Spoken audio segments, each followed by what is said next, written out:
کوئٹہ کے پاس ایک مارکیٹ ہے، وہاں اس قسم کا سامان بہت بکتا ہے اور سستا مل جاتا ہے، کیونکہ سرحد پار سے اسمگلنگ ہوتی رہتی ہے۔ زیادہ تر آلات میں نے وہیں سے منگوائے ہیں، البتہ کمپیوٹر یہیں ایک فرم سے نصب کرایا ہے، اور سافٹ ویئر کا سارا سامان مانی نے کیا ہے، اس کا آپریٹنگ سسٹم بھی اسی نے ترتیب دیا ہے۔ ہم باہر آئے اور لان پر رکھی کرسیوں پر بیٹھ گئے۔ دھوپ اچھی تھی۔ ہماری گفتگو مرشد اور اس کی کال کی طرف مڑ گئی۔ پھر میں نے اسے عبداللہ سے ہونے والی گفتگو کے بارے میں بتایا۔ وسیم بولا، یہی بہتر ہے، جب تک عبداللہ ایسا کوئی پلان نہ بنا لے جس میں خواتین کو وہاں سے بحفاظت منتقل کیا جا سکے، انہیں وہی رہنا چاہیے۔ ہاں یار، ویسے ایک نئی بات بھی ہوئی ہے۔ کل رات کوٹھی میں کسی عورت کی کال آئی تھی، اس نے اپنا نمبر دیتے ہوئے مجھ سے بات کرنے کی خواہش ظاہر کی ہے۔ وسیم چونکا، کیا عبداللہ والی کوٹھی شارع عام بن گئی ہے جو ہر کوئی وہاں پہنچ رہا ہے؟ مجھے شبہ ہے کہ وہ شعلہ ہے۔ کال منیر نے ریسیو کی تھی، عورت نے صرف نمبر اور پیغام دے کر کال بند کر دی۔ پر شعلہ کا ہم سے کیا تعلق ہو سکتا ہے؟ تم بھول رہے ہو، اس کے پاس ہمارا ایک عدد بریف کیس ہے، اور اس کے خیال میں ہمارے پاس اس کی کچھ تصاویر کے پرنٹس ہیں۔ ہاں، یہ تو میں بھول ہی گیا تھا۔ تب آؤ ذرا اس سے بات ہو جائے، لیکن ضروری نہیں کہ وہ شعلہ ہی ہو۔ اسی لمحے میرے موبائل پر کال آئی، نمبر مونا کا تھا۔ میں نے کال ریسیو کی تو دوسری طرف سویرا تھی۔ کیسے ہیں آپ تو یہاں سے جا کر بھول ہی گئے۔ سوری، اصل میں آتے کچھ معاملات میں الجھ گیا تھا، پھر رات بھی بہت ہو گئی تھی اور ابھی ناشتے سے فارغ ہوئے ہیں۔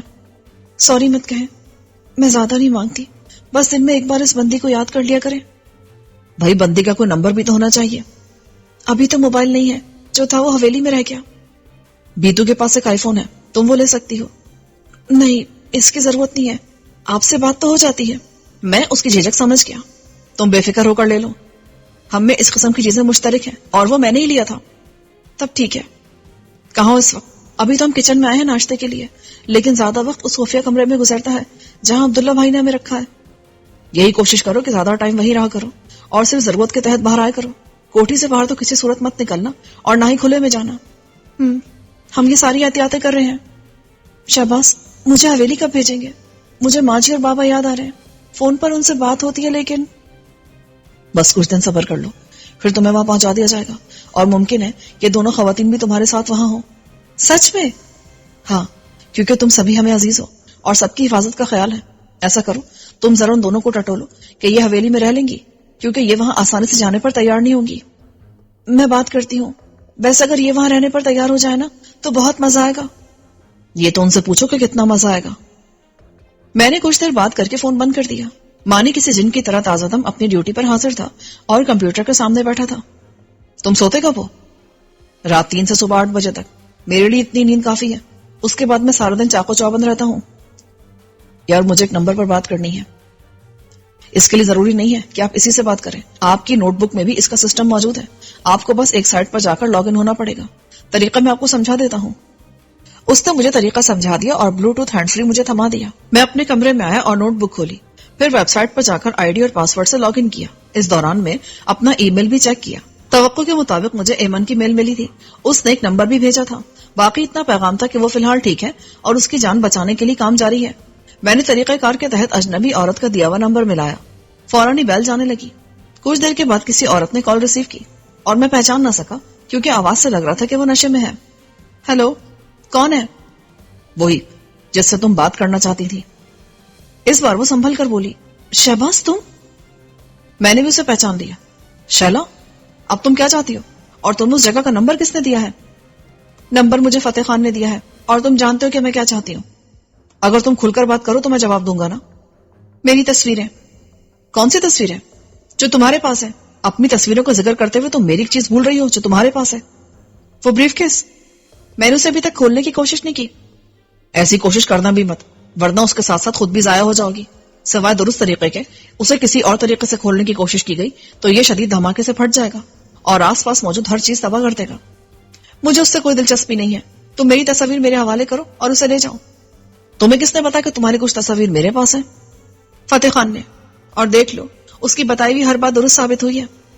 تمہیں معلوم ہے فتح خان نے اپنی حماقت سے ہیرے ہمیشہ کے لیے کھو دیے ہیں۔ مجھے سب معلوم ہو گیا ہے، اور مجھے ان کی پرواہ نہیں ہے۔ مجھے تو پروفیسر کے لاکر سے اپنا اور دوسروں کا اسٹف چاہیے تھا، وہ میں نے حاصل کر لیا۔ بس تمہارے پاس میری کچھ تصاویر باقی ہیں۔ میں اسے نہیں کہہ سکتا تھا کہ میرے پاس اس کی کوئی تصویر باقی نہیں رہی ہے۔ فتح خان سے جو تصاویر حاصل کی تھی وہ سب میں نے شہلا کے سپرد کر دی تھی اور اس نے انہیں خود جلا دیا تھا. یہ فتح خان کی شرارت تھی کہ وہ دوسروں کو میرے پیچھے لگا رہا تھا.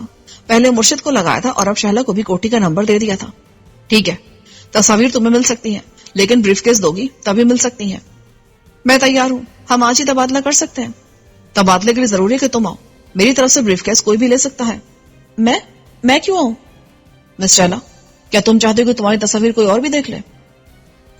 ٹھیک ہے, میں آؤں گی, لیکن پھر آج نہیں. تم مجھے کل کال کرو گے؟ ٹھیک ہے, میں کل اسی ٹائم کال کروں گا. اور اچھا ہوا تم نے رابطہ کر لیا, ورنہ کیا تم مجھ سے خود رابطہ کرتے بلیک میل کرنے کے لیے؟ نہیں, میں ان تصویروں کو ضائع کرنے والا تھا. بے شک یہ تمہاری ہے اور میرا ان سے کوئی تعلق نہیں ہے, لیکن یہ میرے ضمیر پر بوجھ بن گئی ہے. اوہ, تو اس کا مطلب ہے میں نے کچھ اجلت سے کام لیا. نہیں, تم نے ٹھیک کیا, ورنہ کیا تم یقین کرتی کہ میں نے وہ تصویریں ضائع کر دی ہیں؟ کبھی نہیں. تم ٹھیک کہہ رہے ہو, اس لحاظ سے یہ اچھا ہی ہوا. اوکے ٹھیک ہے, میں کل بات کروں گا. میں نے کال کاٹ دی. میں نے اسے جھوٹ کہا تھا کہ میرے پاس اس کی کوئی تصویر ہے, اور اب میں سوچ رہا تھا کہ تبادلے کے لیے تصویر کہاں سے پیدا کروں. مجھے خیال آیا کہ میں احمقانہ بات سوچ رہا تھا. مجھے اصل میں یہ سوچنا چاہیے تھا کہ شیلا سے بریف کیس کس طرح حاصل کیا جائے. اگر وہ بریف کیس لے کر کہیں آ جائے تو یہ کام زیادہ مشکل نہیں تھا.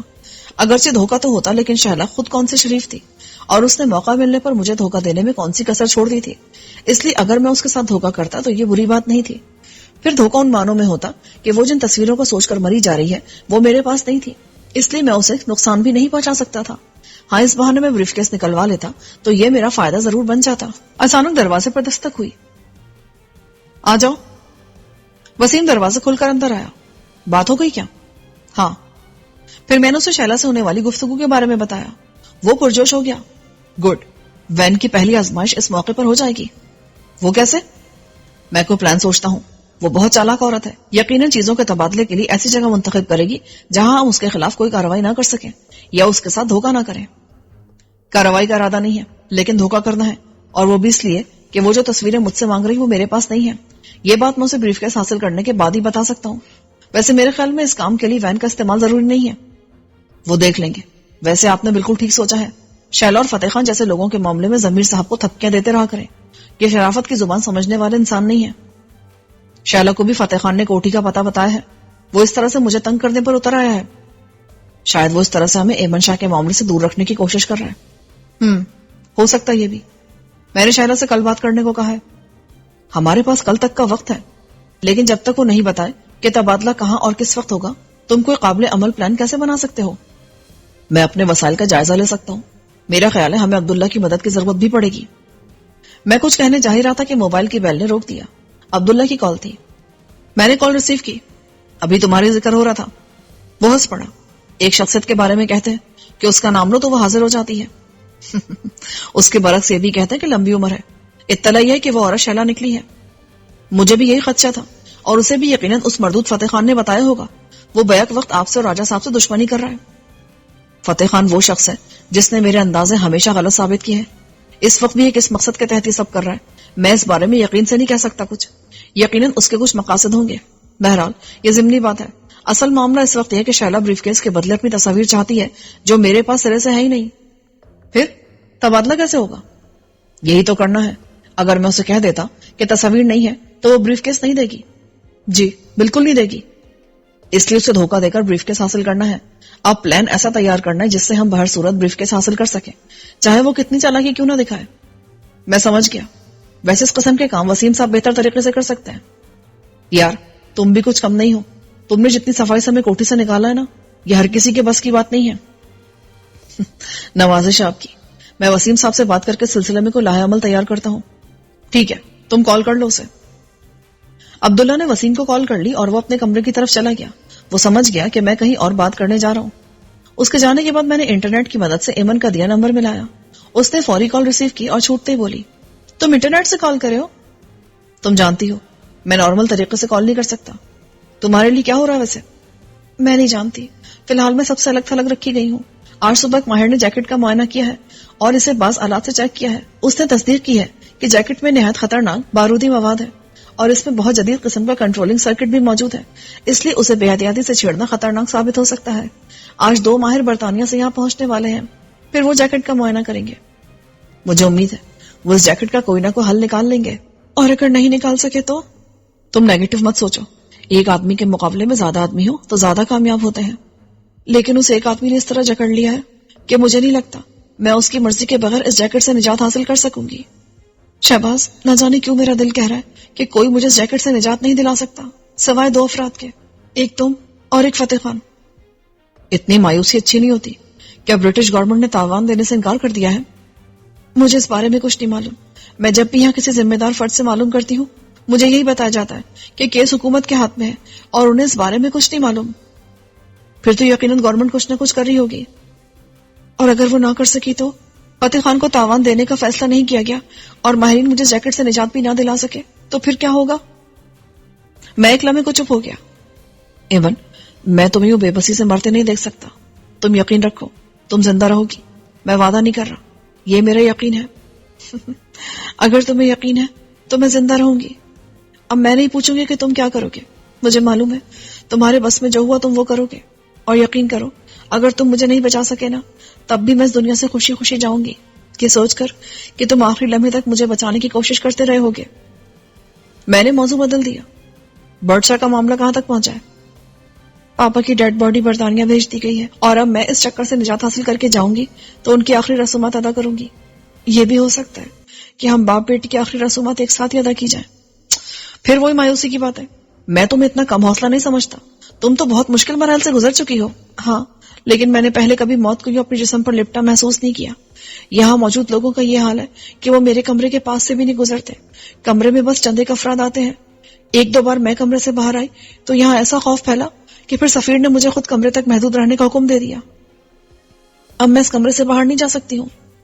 کیا خیال ہے ڈیوڈ شاہ کو پتا چل گیا ہوگا کہ تمہارے ساتھ کیا ہوا ہے؟ بظاہر تو ایسے کوئی آثار نہیں ہے، لیکن شاید پتا چل گیا ہو. تم اس طرح مجھ سے بات کری ہو، کیا تمہیں بات کرنے کی اجازت ہے؟ بالکل، یہ مجھ پر پابندی نہیں لگا سکتے. اتنا تو یہ بھی سمجھتے ہیں کہ میری زندگی اور موت کا مسئلہ ہے اور میں کوئی غیر ذمہ دارانہ حرکت نہیں کر سکتی. اگر تم پر رابطے کی پابندی نہیں ہے تو تم اپنے لائر کو کال کر کے اس سے پوچھو کہ برڈشا کی گمشدگی کا معمہ حل ہونے کے بعد اس کی وراثت کی پوزیشن کیا ہوگی. میں بھی یہی سوچ رہی ہوں. تم معلوم کرو اور اپنے ذہن کو الجھنے سے بچاؤ. اس معاملے کو سلجھانا تمہارے بس میں نہیں ہے، دوسروں کے ہاتھ میں. اس لیے انہیں کوشش کرنے دو اور اپنی توجہ یہ سوچ کر آنے والے معاملات کی طرف رکھو کہ بالآخر تم اس جیکٹ سے نجات مل جائے گی. میں تمہاری بات سمجھ رہی ہوں. میں اس معاملے میں جتنی دیر کروں گی کسی پیچیدگی کا امکان اتنا ہی زیادہ ہو جائے گا.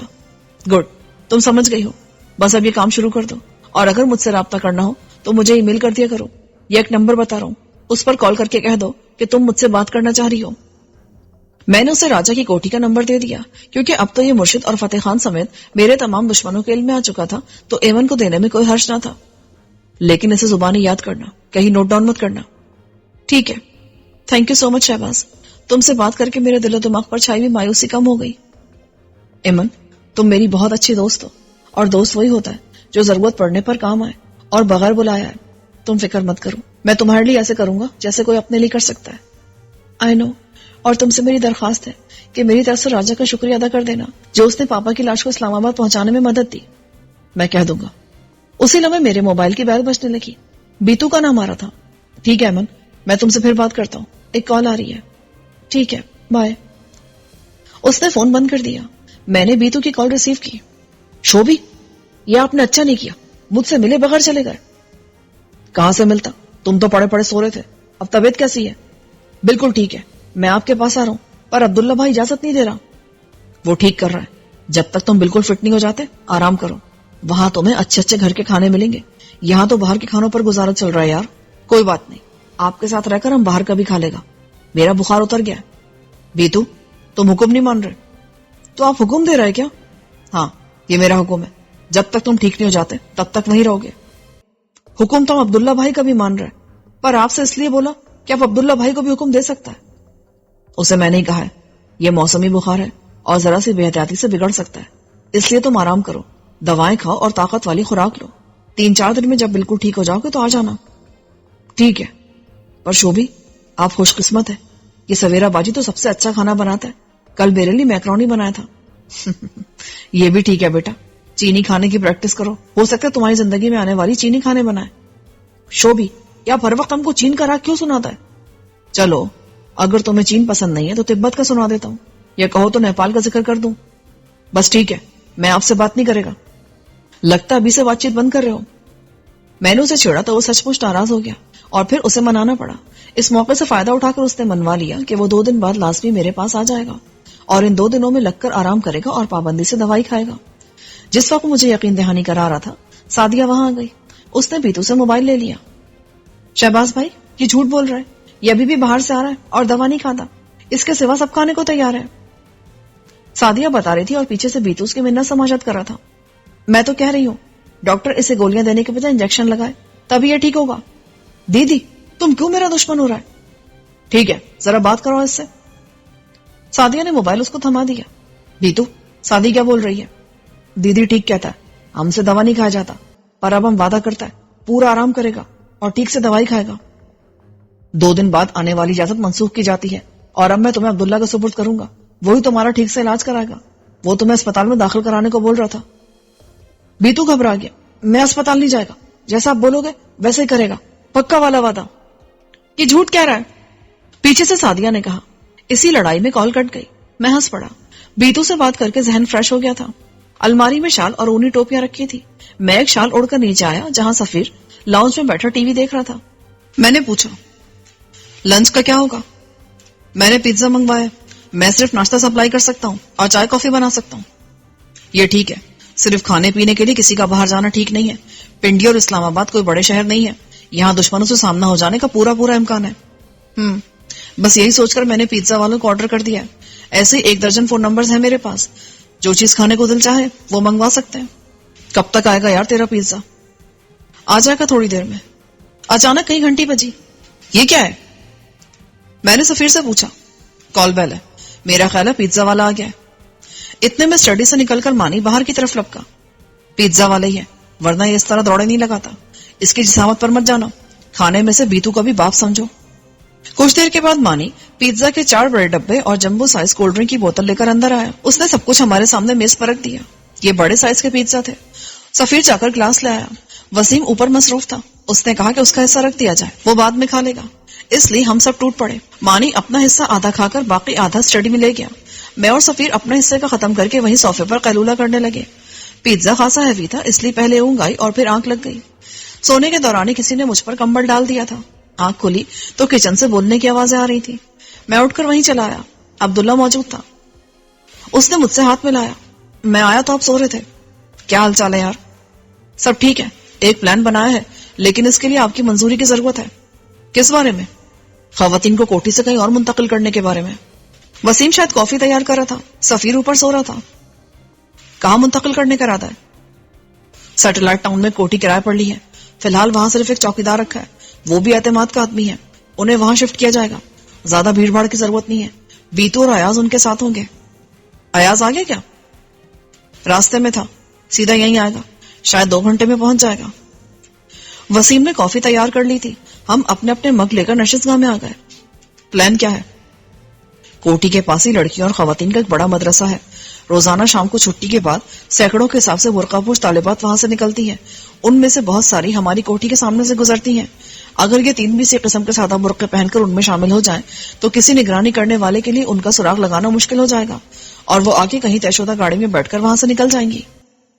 پلان تو اچھا ہے لیکن گاڑی کا بندوبست باہر سے کرنا پڑے گا، ورنہ کوٹھی سے جو گاڑی نکلے گی اس کی نگرانی بھی کی جائے گی. ٹھیک کہا آپ نے، میں اس کا بھی خیال رکھوں گا. ہم آخر تک نگرانی کریں گے اور اگر ذرا بھی خطرہ محسوس ہوا تو خواتین کو لے کر واپس کوٹھی میں آ جائیں گے. اچھا پلان ہے، اسے بعد میں مزید ریفائن کیا جا سکتا ہے. فی الحال مسئلہ شہلا سے بریف کیس کے اصول کا ہے. وسیم بولا. میں نے اس پر خاصا غور کیا ہے. میرا خیال ہے وہ کسی ایسی جگہ تبادلے کا بولے گی جہاں عوام زیادہ ہو اور آنے جانے کے کئی راستے ہوں. یو مین کوئی مارکیٹ پلیس؟ بالکل. وہ کسی ویران کی ایسی جگہ آنے کا خطرہ مول نہیں لے سکتی جہاں ہم اس کو گھیر سکیں. حالانکہ اسے گھیرنے کا خیال بھی نہیں ہے، وہ تو خود دوسروں کو گھیر لیتی ہے. ہاں صحیح کہہ رہا تو، اللہ بچائے ایسی عورتوں سے. میں نے اس کی تائید کی.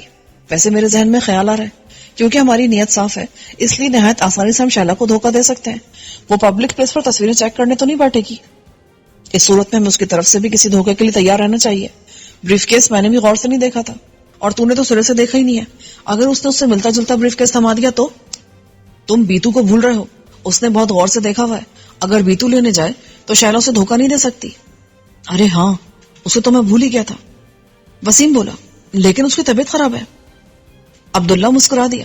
شہباز صاحب نے اس کی کلاس لی ہے، دوائی نہیں کھا رہا تھا. آج اس نے ٹھیک سے دوا کھائی ہے اور اس کی طبیعت خاصی حد تک ٹھیک ہو گئی ہے. امید ہے 1-2 دن میں بالکل فٹ ہو جائے گا. ضروری نہیں ہے کہ سب کچھ شہلا طے کرے. کچھ باتوں سے ہماری بھی ماننا ہوگی. ہمارے لیے وہ بریف کیس ناگزیر نہیں ہے، بس ایک امانت ہے جسے اس کے ملک تک پہنچانا ہے. اگر وہ نہیں بھی پہنچا تو اسے کوئی اور نہیں کھول سکتا. لیکن وہ تصویر شہلا کے لیے ناگزیر ہے جو کہ ہمارے پاس سرے سے ہے ہی نہیں. وسیم بولا ہاں، لیکن شہلا یہی سمجھتی ہے، اس لیے مجبور اصل میں وہ ہے، ہم نہیں. گویا ہمیں بالادست بن کر بات کرنی چاہیے. وسیم نے کہا اگر وہ دام میں آ گئی تو کم سے کم ایک مسئلہ تو حل ہو جائے گا. واقعی جتنے ادھر ادھر کے مسئلے کم ہوں گے ہم اپنے اصل مسئلے یعنی مرشد پر اتنی ہی توجہ دے سکیں گے. یہ فتح خان اور شہلا جیسے لوگ تو بلا وجہ ہمارے پیچھے پڑ گئے ہیں. بلا وجہ نہیں جناب، ان کی بھی غرض ہوتی ہے. عبداللہ نے کہا ویسے میں نے سوچا بھی نہ تھا کہ فتح خان اتنا خطرناک ثابت ہوگا. آپ کو اس نے اتنے عرصے اپنے قابو میں رکھا. وہ واقعی حیران کر رہا ہے اور یہ سلسلہ اب تک جاری ہے. اب اس نے ایمن کو بارودی جیکٹ پہنا دی ہے. گویا اس نے پہلے سے سوچ رکھا تھا کہ اگر وہ برڈ شاہ سے ہیرے نکلوانے میں ناکام رہا تو اس کے بعد کیا کرے گا. اگر وہ برٹش حکومت سے رقم نکلوانے میں کامیاب رہا تب بھی وہ ملک سے باہر نہیں جا سکے گا. اس صورت میں انٹرپول سمیت بہت ساری بین الاقوامی ایجنسیاں اس کے پیچھے پڑ جائیں گی اور اس کے لیے ان سے چھپنا مسئلہ بن جائے گا. میرا خیال ہے فتح خان کے ذہن میں اس کا بھی کوئی حل ہوگا. ایک بار فتح خان نے مجھے بتایا تھا کہ اس کے وسط ایشیا کے ممالک میں بھی تعلقات ہیں اور اگر اسے کوئی مشکل ہوئی تو وہ وہاں بھی جا سکتا ہے. ایسا بالکل ہو سکتا ہے. وسیم نے سر ہلایا. روس کی افغانستان میں موجودگی کے دوران اس خطے کی مملکتوں کی آپس میں دشمنی تھی، لیکن اس دوران میں مجرمانہ سرگرمی میں ملوث افراد کے آپس میں تعلقات خوب پھلے پھولے تھے. فتح خان کے جاننے والے وہاں ہو سکتے ہیں. در حقیقت روس سمیت یہ پورا خطہ دنیا بھر کے جرائم پیشہ اور 2 نمبر کام کرنے والے افراد کا گڑھ بنتا جا رہا ہے، کیونکہ یہاں وہ اپنی دولت سمیت مزے کرتے ہیں اور کوئی ان سے پوچھتا نہیں ہے. یہی نہیں، وہ بلیک منی کو انویسٹ بھی کر سکتے ہیں. یہاں ذرائع اور وسائل لامحدود ہیں. پھر آخر کار طے یہ پایا کہ شیلا سے بریف کیس والے معاملے پر دب کر بات نہ کی جائے. اچانک میرے ذہن میں خیال آیا. شیلا کو یہ بات فتح خان نے بتائی ہے کہ ہمارے پاس اس کی تصویروں کے کچھ پرنٹ باقی ہیں، جبکہ وہ اچھی طرح جانتا ہے کہ ہمارے پاس مزید کوئی پرنٹ نہیں ہے. اس نے ہمیں جتنے پرنٹ دیے تھے وہ میں نے شیلا کے حوالے کر دیے تھے اور اس نے انہیں جلا دیا تھا. فتح خان نے یقیناً شیلا سے اس کی تصدیق کر لی ہوگی. پھر اس نے کیوں شیلا سے جھوٹ بولا کہ ہمارے پاس مزید پرنٹس ہیں اور اس وجہ سے شیلا ہم سے رابطہ کر کے بریف کیس کی بات کرنے پر مجبور ہوئی. عبداللہ بولا آپ کا مطلب ہے کہ فتح خان نے آپ کا فیور کیوں کیا ہے؟ بالکل. دیکھو یہ اس کا قدم ہمارے حق میں گیا، ورنہ شیلا کی طرف سے بلا وجہ بریف کیس کی واپسی کا سوال ہی پیدا نہیں ہوتا تھا. اس کی اہمیت سے تو فتح خان بھی واقف نہیں ہے، ورنہ وہ خود اسے حاصل کر کے کسی سے اس کا سودا کرنے کی کوشش کرتا. مثلاً کس سے؟ اس خطے میں ایسی طاقتوں کی کوئی کمی نہیں ہے جو چین کی معاشی اور فوجی ترقی سے شدید خوفزدہ ہیں اور ان کی ہر ممکن کوشش ہے کہ کسی طرح بھی چین پر دباؤ قائم رکھ سکیں. ایسی طاقتوں کے لیے یہ بریف کیس بہت قیمتی چیز ثابت ہو سکتا ہے. اگر فتح خان جانتا ہے کہ ہمارے پاس شیلا کی مزید تصاویر نہیں ہے تو وہ اسے دھوکہ دے رہا ہے. بالکل، وہ اسے دھوکہ دے رہا ہے اور ہمارا فیور کر رہا ہے. شاید فتح خان اپنے رویے کا ازالہ کرنا چاہ رہا ہے جو اس نے کچھ عرصے سے میرے اور میرے ساتھیوں کے ساتھ روا رکھا ہے. ویسے معاملہ اس کے برعکس بھی ہو سکتا ہے، لیکن ساتھ ہی وہ مرشد اور شیلا کو بھی ہماری طرف متوجہ کر چکا ہے. ممکن ہے اس نے ڈیوڈ شاہ کو بھی بتا دیا ہو. عبداللہ نے کہا شاید، اور یہ بھی ہو سکتا ہے کہ اسے نہ بتایا ہو. پچھلے کچھ عرصے سے فتح خان بڑی الجھی ہوئی چالیں چل رہا ہے، جو سامنے آ جاتی ہیں تب بھی ان کا سر پر سمجھ میں نہیں آتا. اس وقت بھی وہ کچھ ایسا ہی کر رہا ہے. مجھے تو وہ اندھا دھند قدم اٹھانے والا آدمی نہیں لگتا. وسیم بولا وہ بالکل بھی ایسا نہیں ہے. اس کی کھوپڑی میں شیطان کا دماغ فٹ ہے. یہ بات اب میری سمجھ میں آ رہی ہے.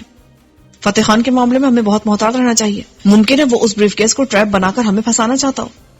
میں نے کہا میرا خیال ہے ہمیں اس سے نجات حاصل کر لینی چاہیے. وسیم نے گلے پر انگلی پھیری. بعض اوقات میں بھی یہی سوچتا ہوں، لیکن نہ جانے کیا بات ہے، فتح خان کے خلاف میرے جذبات کبھی مار ڈالنے کی حد تک نہیں جاتے. میں نے بھی یہی محسوس کیا ہے کہ آپ اسے رعایت دے جاتے ہیں. عبداللہ بولا حالانکہ وہ موقع ملنے پر کوئی کمی نہیں رکھتا ہے. نہیں یار، اس نے بھی کئی مواقع پر مجھے چھوٹ دی ہے، جیسے ابھی کا واقعہ. وہ وادی سے فرار ہونے سے پہلے مجھے گولی مار سکتا تھا، لیکن اس نے ایسا نہیں کیا، مگر مجھے خاموشی سے چھوڑ کر فرار ہو گیا. کچھ دیر پہلے ہی برڈ شاہ مارا گیا تھا اور تم لوگ سوچ سکتے ہو کہ وہ اس کے لیے کتنا اہم تھا. پاگل ہو گیا ہوگا وہ. اس نے اپنے ساتھی کو بلا تعمل شوٹ کر دیا تھا جس نے برڈ شاہ پر گولی چلائی تھی. میں نے ابھی تک برٹ شاہ کے آخری الفاظ خود تک محدود رکھے تھے اور اپنے ساتھیوں کو بھی نہیں بتائے تھے. اس کی کوئی خاص وجہ نہیں تھی، بس میں فی الحال اس معاملے کو ایک طرف ہی رکھنا چاہتا تھا. مستقبل میں کبھی کوئی ایسا موقع آتا تو میں اپنے ساتھیوں کو بتا سکتا تھا. مگر فتح خان کے موجودہ رویے کو دیکھتے ہوئے مجھے خدشہ ستانے لگا کہ کہیں اس کے شیطانی ذہن میں یہ خیال تو نہیں آ گیا تھا کہ برٹ نے مرنے سے پہلے مجھے کچھ بتایا ہو. اگر اسے یہ خیال آیا ہوگا تو وہ اسے سچ سمجھنے لگا ہوگا اور اب اس کا لایا عمل اسی کے مطابق ہوگا. تو فتح خان میرے بارے میں پھر سے کوئی منصوبہ لے کر سرگرم عمل ہو گیا ہے اور وہ جو کر رہا ہے اس کے پیچھے یہی پلان ہو سکتا تھا. یہ بھی ممکن ہے کہ فتح خان مرشد اور شیلا کو آگے کر کے ان کی آڑ میں خود بھی موجود ہو. کیا سوچ رہے ہو؟ وسیم نے مجھے چونکایا. کچھ نہیں. وسیم عجیب سے انداز میں مسکرا دیا. ایسا لگا جیسے وہ میری سوچ بھانپ کیا ہو. میرا خیال ہے آپ بھیڑ بھاڑ سے مشکل محسوس کرتے ہیں.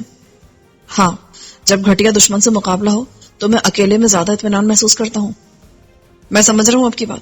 کم سے کم خواتین کے بارے میں میری بھی یہی رائے ہے کہ ان کو کہیں دور دراز محفوظ جگہ ہونا چاہیے جس سے دشمن بھی ناواقف ہو. اسی دوران میں سفیر بھی آ گیا. وہ بولا، لیکن میرے بھائی، وہ اس رائے سے کہاں متفق ہوں گی جن کے لیے یہ رائے ہے؟ مجھے تو ان سے زیادہ تم نامتفق لگ رہے ہو. میں نے کہا تو سفیر بننا گیا. ٹھیک ہے تو خود ہی منوانا، میرے سر مت مارنا اس بلا کو. لو بھائی، ابھی سے بلا ہو گئی. ویسے شہباز صاحب، آپ بھی اپنے والد صاحب کی بات مان لیں تاکہ تینوں ایک ہی جگہ صبر سے رہیں. پھر میں اپنی اور وسیم کی سوچ کی یکساں کا قائل ہو گیا. یہی میں بھی سوچ رہا تھا کہ ان تینوں کو حویلی بھیج دوں، وہاں وہ دشمنوں کی نظروں سے دور اور محفوظ ہوں گی. سفیر بھی سمجھ گیا. تم بھول رہے ہو بھائی، سویرا کو وہیں سے اغوا کیا گیا ہے اور وہ دشمنوں کے لیے جانی پہچانی جگہ ہے. پھر تیرا کیا خیال ہے اس بارے میں؟ یہ تو طے ہے کہ اب انہیں یہاں نہیں رکھنا ہے. دیکھ، سویرا کو تو حویلی بھیج دے، اس کا معاملہ الگ ہے، اور حویلی سے زیادہ دیر تک دوری اس کے لیے دوسرے مسائل کو جنم دے گی. میری بات سمجھ رہا نا؟ ابھی تک صرف ملک صاحب ہی جانتے ہیں کہ سویرا حویلی میں نہیں ہے. تو ٹھیک کہہ رہا ہے، لیکن باقی دو کا کیا کریں؟ وہ ہمارے ساتھ رہ سکتی ہیں. سفیر نے کہا تو اس بار میں بننا گیا. بات تو وہی رہی نا، ان کو ہمارے ساتھ ہی سب سے زیادہ خطرہ ہے. میں چاہتا ہوں کہ انہیں کچھ عرصے کے لیے منظر عام سے بالکل غائب کر دیا جائے. وہ نہ صرف دشمن بلکہ ہماری پہنچ سے بھی دور رہے. وسیم بولا، میری ایک تجویز ہے. دیکھیں، خواتین کو خود سے الگ کر کے ملک میں کہیں بھی رکھیں، ان کے بارے میں ہمیں تشویش تو رہے گی. آپ کا مطلب ہے کہ انہیں کہیں باہر بھیج دیا جائے؟ عبداللہ نے پوچھا. میری یہی تجویز ہے. دیکھیں، آس پاس کئی ایسے ممالک ہیں جہاں کا ٹورسٹ ویزا آسانی سے مل جاتا ہے، مثلاً چین. لیکن ٹورسٹ ویزے پر بھی وہاں لامحدود مدت تک نہیں رہا جا سکتا. میں نے سوچتے ہوئے کہا، میرا خیال ہے 2-3 مہینے کا ویزا مل سکتا ہے. عبداللہ بولا، اگر آپ کہیں تو میں معلوم کر کے بتاتا ہوں. یہ بعد میں دیکھیں گے کہ کون سا ملک موضوع اور کون سا نہیں، لیکن میں تمہاری تجویز سے متفق ہوں. تم صرف چین ہی نہیں بلکہ مالدیپ، تھائی لینڈ اور اسی طرح ان ملکوں کے بارے میں معلومات کرو جہاں پاکستانی اکثر آتے جاتے رہتے ہو. میں بھی اس تجویز سے متفق ہوں. خلاف توقع سفیر نے بھی کہا، ان کو یہاں سے روانہ کر کے ہم سکون سے اپنے 2-3 معاملات نمٹا سکیں گے، جیسے بریف کیس والا، پھر ایمن والا معاملہ، اور سب سے اہم نادر کا معاملہ ہے. ایک بار اس کا کانٹا نکل جائے تو مرشد سے معاملہ کیا جا سکتا ہے. وسیم نے کہا تو میں نے نفی میں سر ہلا دیا. اگرچہ مجھے اس کی امید نہیں ہے. مرشد اور نادر ایک ہی نسل کے زہریلے سانپ ہیں اور یہ موقع ملنے پر ڈسے بغیر نہیں رہ سکتے. لیکن ایک سانپ کم ہو تو خطرہ بھی کم ہو جاتا ہے. سفیر نے مجھے غور سے دیکھا. کیا تو مرشد کی بات سے متفق ہے کہ نادر کو اس دنیا سے رخصت کر دیا جائے؟ یہ تو میری پرانی خواہش ہے، لیکن یہ کام مرشد کی مرضی کے مطابق نہیں ہوگا. رائٹ، وہ ہمیں پھنسانا چاہ رہا ہے لیکن ہم اس کے چکر میں نہیں آئیں گے. وسیم نے کہا. عبداللہ اٹھ کھڑا ہوا. اچھا جناب، اب مجھے اجازت دیں، میں کل سے اس کام کا آغاز کرتا ہوں. عبداللہ کے جانے کے بعد وسیم بولا، شہباز صاحب، اگر ان کو چائنا بھیج دیا جائے تو یہ زیادہ مناسب ہوگا. ہم بھی چینی حکومت کے ایک معاملے میں ملوث ہیں، اور اگر ہم بریف کیس واپس کرنے میں کامیاب رہے تو یقیناً چائنا کی حکومت خوش ہو جائے گی. وہ دوسرا میٹر ہے. اگر ہم بیتو اور خواتین کو چین ٹورسٹ ویزے پر بھیجیں تب بھی کوئی مسئلہ نہیں ہوگا. چین نے ٹورسٹوں کے لیے بہت سہولیات رکھی ہیں اور یہ سہولیات پاکستانی سیاحوں کے لیے بھی ہوں گی. یہ ٹھیک بول رہا ہے. سفیر نے کہا. بریف کیس والا معاملہ الگ ہے، اور میرا تو خیال ہے کہ ہمیں بریف کیس مل جائے تو اسے یوں واپس کرنا چاہیے کہ ہم سامنے نہ آئے، ورنہ ممکن ہے کسی اور چکر میں پڑ جائیں. میں نے سر ہلایا. وسیم نے گہری سانس لے کر کہا، اس کا مطلب یہ ہے کہ بریف کیس ہماری اخلاقی ذمہ داری ہے، لازمی مجبوری نہیں ہے. بالکل، اگر ہم اسے حاصل کر کے چائنا کو واپس کر دیں تو اپنی اخلاقی ذمہ داری پوری کریں گے، اور اگر نہ کر سکے تو بھی ہم پر کسی قسم کا الزام نہیں آئے گا، کیونکہ نہ تو ہم نے اس حوالے سے کسی قسم کی ذمہ داری لی ہے اور نہ ہی چین کے رازوں کی حفاظت کرنا ہمارا فرض ہے. ویسے بھی وہ بریف کیس میں محفوظ ہے. اسے سوائے درست لاک کمبینیشن کے اور کسی طریقے سے کھولنے کی کوشش کی گئی تو یہ دھماکے سے تباہ ہو جائے گا. اس طرح اس کا امکان نہ ہونے کے برابر ہے کہ بریف کیس غلط ہاتھوں میں چلا گیا تو وہ اسے کھول کر اس کے راز معلوم کر سکتے ہیں. مشکل ضرور ہے لیکن ناممکن نہیں ہے. حکومتوں کے پاس لامحدود وسائل ہوتے ہیں. ان کے ماہرین کسی نہ کسی طریقے سے بریف کیس کو کھول سکتے ہیں. وسیم بولا. ہاں لیکن فی الحال وہ شائلہ کے پاس ہے. اب اس سے بات کر کے دیکھتے ہیں. میں نے بات ختم کر دی.